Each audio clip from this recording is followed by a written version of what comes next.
So தாழ்மையுள்ள மனிதர்கள் அவங்க எப்படி இருப்பாங்க அப்படின்னா, தன்னை பற்றி பெருமையா மற்றவர்களிடத்துல பேச மாட்டாங்க. They won't speak proud of themselves. நான் எப்படிப்பட்ட ஆளு தெரியுமா? நான் யாரு தெரியுமா? அப்படின்லாம் வந்து என்ன பண்ண மாட்டாங்க. வந்து நான் இல்லன்னா ஒண்ணும் நடக்காது. அந்த மாரிலாம் வந்து பேச மாட்டாங்க. அவங்கள பத்தி மத்தவங்க வந்து பேசுவாங்க. எப்படி ரொம்ப சாஃப்ட்டான பையன், ரொம்ப தாழ்மையான பையன் அப்படின்னு மத்தவங்க அவங்கள பத்தி பேசுவாங்க. ஆனா இவங்களே அவங்கள பத்தி என்ன பண்ண மாட்டாங்க, பேச மாட்டாங்க. அதான் தாழ்மை உள்ளவர்கள். அப்படிப்பட்டவர்களா தான் நம்ம இருக்கணும். கர்த்தர் அப்படிப்பட்ட ஆள்கள தான் விரும்புறாரு. அப்படிப்பட்ட எண்ணம் உடையவர்கள தான் ஆண்டவர் ரொம்ப நேசிக்கிறார். 2வது தாழ்மை உள்ளவர்கள் வந்து கண்டிப்பையும், சீர்திருத்தலையும் ஏற்றுக்கொள்கிறவர்களாக இருப்பாங்க. கரெக்ஷன்ஸ், ரெபியூக்கிங் எல்லாம் வந்து வார்னிங் இதெல்லாம் வந்து அக்செப்ட் பண்றவங்களா அவங்க வந்து இருப்பாங்க. நீதிமான் என்ன தயவாய் குட்டும்போது நான் வந்து அவங்க அதை வாங்கிக்குவேன், அதை அக்செப்ட் பண்ணிக்குவேன். அப்புறம் அவங்களோட இக்கட்டுனால நான் இன்னும் அவங்களுக்காக ஜெபம் பண்ணுவேன் அப்படின்னு சொல்லி சங்கீதக்காரர் சொல்றதெல்லாம் நம்ம பார்க்குறோம்.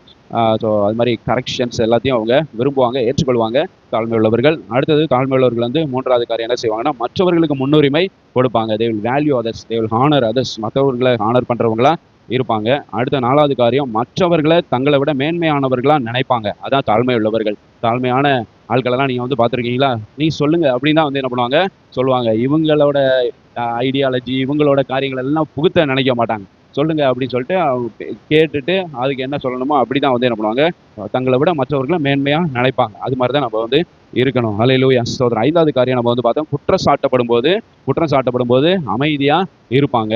அதுக்கு மிகச்சிறந்த ஒரு உதாரணம் பார்த்தோம், இயேசு கிறிஸ்து. அவரை அடிக்கப்படுகிற ஆட்டுக்குட்டியை போல என்ன பண்ணாங்க, கொண்டு போனாங்க.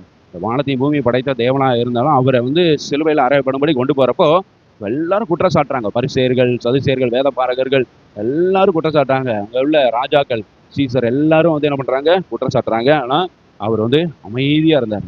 எதுவும் ரியாக்ட் வந்து ரொம்ப ரியாக்ஷனே வந்து என்ன பண்ணல, கொடுக்கல. ஒரு சில பேர்ட்டெல்லாம் பேசவே இல்லை. நீ யாரா இவரா அவரான்லாம் வந்து என்ன பண்றாங்க, கேட்கறாங்க. ஒண்ணுமே பதில் சொல்லல. எல்லாமே ஆண்டவருக்கு தெரியும். ஆனா ஒண்ணுமே பேசாம இருக்கு. அவர் வாயை திறந்து பேசினா அவங்க எல்லாம் ஒண்ணுமே எதிர்த்து என்ன பண்ண முடியாது, ஒரு கேள்வி கேட்க முடியாது. அந்த அளவுக்கு அவங்கள சைலன்ஸ் பண்ண ஆண்டவருக்கு தெரியும். ஆனாலும் எதுவுமே பேசாம இருந்தார். ஹல்லேலூயா. அப்படிப்பட்ட இயேசு கிறிஸ்துவ தான் நம்ம வந்து ரோல் மாடலா எடுத்துக்கொள்ள வேண்டும். ஹல்லேலூயா.